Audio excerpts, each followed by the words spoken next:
Perencanaan dan pengendalian keuangan sangatlah penting dalam menjalankan bisnis peternakan. Mau itu jenis peternakan sapi, ayam, kambing, entok. Tentunya perencanaan dan pengendalian keuangan berperan sangat penting supaya bisnis kita itu tidak mengalami kegagalan.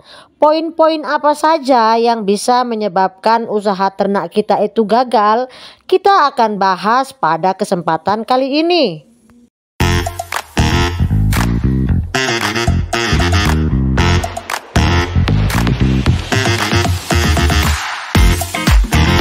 Halo, assalamualaikum. Berjumpa lagi dengan saya Citra Siregar dari Kubkaro Farm, channel yang membahas seputar dunia peternakan, terkhususnya peternakan ayam kampung. Apa kabar para peternak di Indonesia? Saya doakan kita semua dalam keadaan sehat, tidak kekurangan sesuatu apapun, dilancarkan rezekinya, amin ya robbal alamin.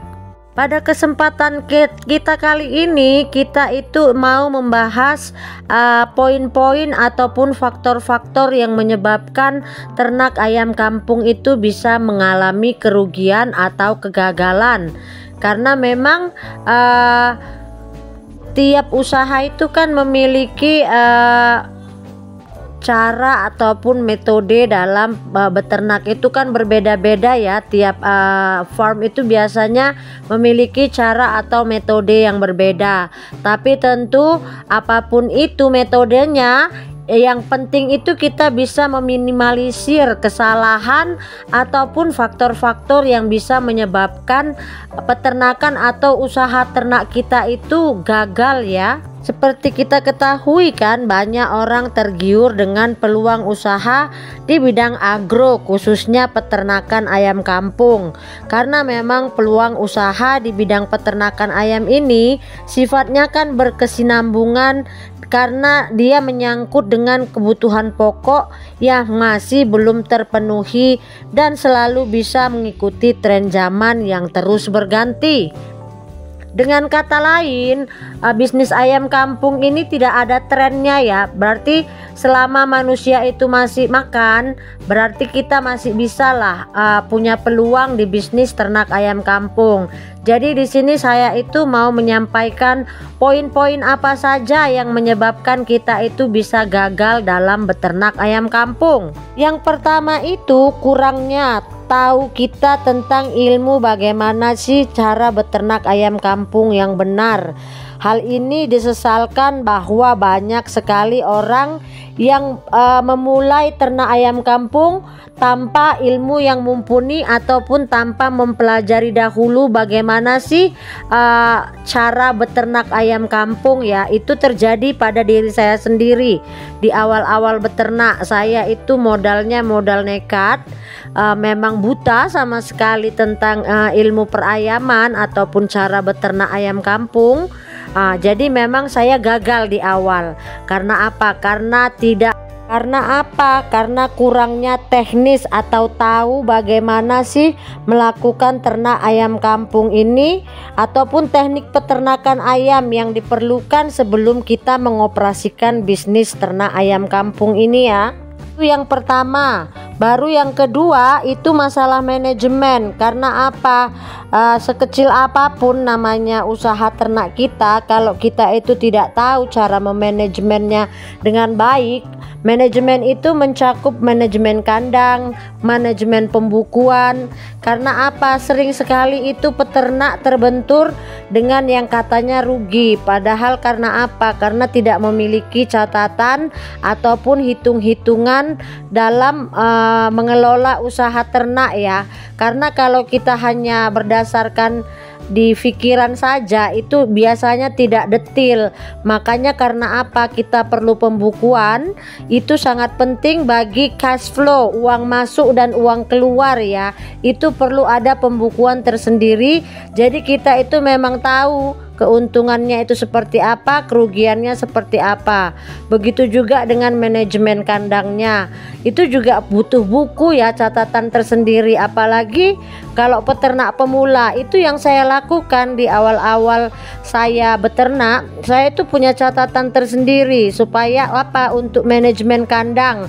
Kapan harus membersihkan kandang, kapan harus pemberian vitamin, kapan harus vaksin ayam, kapan harus jadwalnya pemberian obat cacing, itu kan masuk dalam manajemen kandang.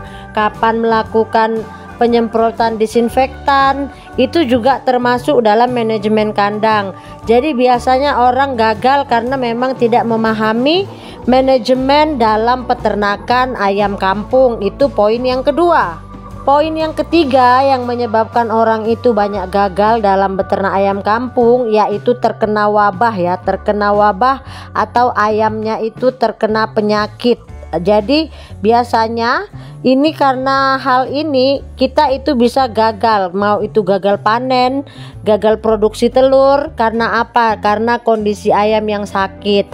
Jadi memang balik lagi ke poin yang kedua, manajemen kandang itu memang wajib kita lakukan sesuai dengan SOP-nya supaya apa? Supaya ayam kita tidak terkena sakit. Karena kalau ayam kita sudah terkena sakit, pastinya kita akan mengalami kerugian dengan cara bisanya mandek produksi atau bahkan ayam kita itu bisa mengalami kematian. Lalu yang ketiga yang menyebabkan kita itu bisa gagal dalam beternak itu defisiensi kebersihan, adalah kondisi di mana kandang itu yang harusnya tetap terjaga kebersihannya, karena itu kan tempat ayam berproduksi dan berkembang biak maupun bertumbuh. Makanya kalau kandang itu kotor, tentunya ini akan menimbulkan banyak masalah. Salah satunya dengan ayam yang sakit, salah satunya dengan tumbuhnya bakteri di sana sini karena keadaan kandang yang tidak steril dan kotor ya. Jadi ada kondisi kebersihan minimal yang harus ada di setiap peternakan jika ingin tetap sehat dan produksi itu bisa tercapai secara maksimal, dan keuntungan tentunya akan dapat maksimal juga kalau produksi itu bisa berjalan dengan baik. Peternakan unggas itu harus selalu tetap bersih. Kotoran yang dibersihkan tepat waktu sebelum kotoran ayam tersebut mengundang berbagai jenis penyakit. Karena kalau sudah kena penyakit udah gagal semua itu. Lalu faktor kegagalan lain itu kondisi makanan buruk dan pemborosan pakan.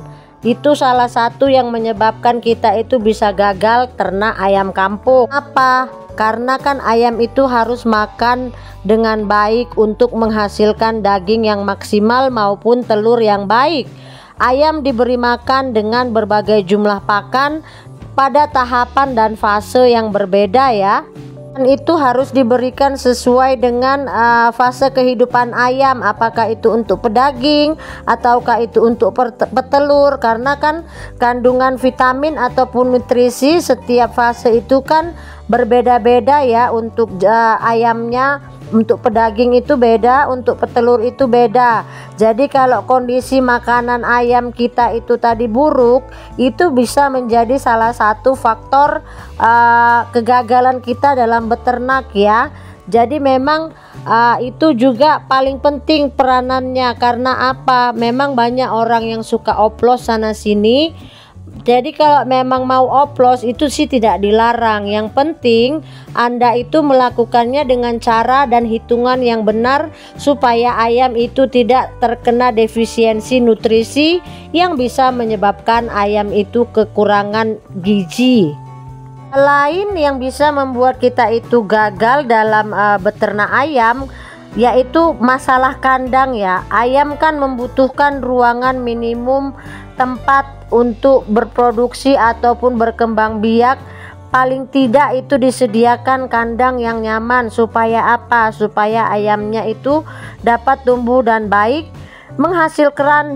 menghasilkan produksi yang maksimal, baik itu daging dan telur. Kandang itu dia perlu ada juga ya, dia masuk dalam manajemen pemeliharaan. yaitu kandang yang sehat. Yang pertama tadi itu kan harus bersih. Baru yang kedua itu kandang itu harus memiliki ventilasi dan sirkulasi udara yang baik. Tidak lupa juga itu kalau bisa matahari itu bisa masuk ke kandang, karena itu bagus untuk pertumbuhan atau kesehatan ayam, juga bisa membunuh bakteri-bakteri yang ada di dalam kandang. Jadi kalau kandang itu amburadul, tidak sesuai dengan standar operasinya, tentu saja ini juga menjadi salah satu mengapa ternak kita itu, usaha ternak kita itu bisa gagal. Dan yang selanjutnya itu yaitu kenapa usaha ternak ayam kampung itu bisa gagal, yaitu ketidakmampuan untuk mencegah atau mendeteksi serta mengontrol penyakit yang ada. Hal ini sering mengatakan bahwa mencegah lebih baik daripada mengobati. Itu selalu saya terapkan di kandang saya. Karena apa? Makanya saya selalu itu mentaati ya kaidah vaksinasi ayam, karena itu salah satu cara kita itu untuk mencegah penyakit menjadi terkena di kandang kita. Jadi vaksinasi itu kan salah satu usaha saya untuk mencegah dan mengontrol penyakit yang kemungkinan dan biasa terjadi pada peternakan unggas. Jadi selaku peternak kita itu memang harus tahu cara mengantisipasi ataupun mengontrol penyakit. Ibaratnya kalau ayam kita itu kena wabah, kita itu sudah punya ilmu bagaimana sih cara mengobati sehingga ayam kita itu bisa sehat kembali ya. Jadi kalau kita tidak punya kemampuan untuk mencegah, mendeteksi ataupun mengontrol penyakit, tentu ini menjadi salah satu faktor yang menyebabkan ternak ayam kampung itu bisa gagal. Lalu poin yang terakhir, kenapa ternak ayam kampung itu bisa gagal, itu biasanya di pemasaran ya. Kebanyakan peternak itu kan taunya memproduksi atau menghasilkan saja, tapi giliran waktu memasarkan itu biasanya terbentur ya. Jadi memang ini tolak ukur dari keberhasilan kita beternak atau tidak pada saat waktu pemasaran hasil panen kita ya. Jadi ini juga perlu kita pelajari sebelum kita memulai bisnis ternak ayam kampung. Masalah pemasaran ini harus sudah kita pahami bagaimana dan harus kemana nanti ayam-ayam yang kita panen ataupun telur-telur yang kita miliki bisa kita pasarkan. Jadi kalau kita tidak tahu caranya memasarkan hasil panenan kita, tentunya ini menjadi salah satu faktor yang menyebabkan ternak ayam kampung kita ini gagal. Jadi memang banyak aspek yang harus kita perhatikan kalau kita itu mau sukses ternak ayam kampung. Jadi demikian dulu ya penjabaran saya mengenai faktor-faktor ataupun penyebab peternak itu bisa gagal dalam usaha ternak ayam kampung. Semoga apa yang saya sampaikan bisa menjadi bahan referensi dan motivasi bagi para peternak di Indonesia, terkhususnya peternak ayam kampung. Lebih dan kurangnya saya mohon maaf. Jangan lupa dukungannya untuk Kup Karo Farm dengan cara like, komen, dan subscribe. Salam dari saya peternak anti ribet, Citra Siregar. Assalamualaikum.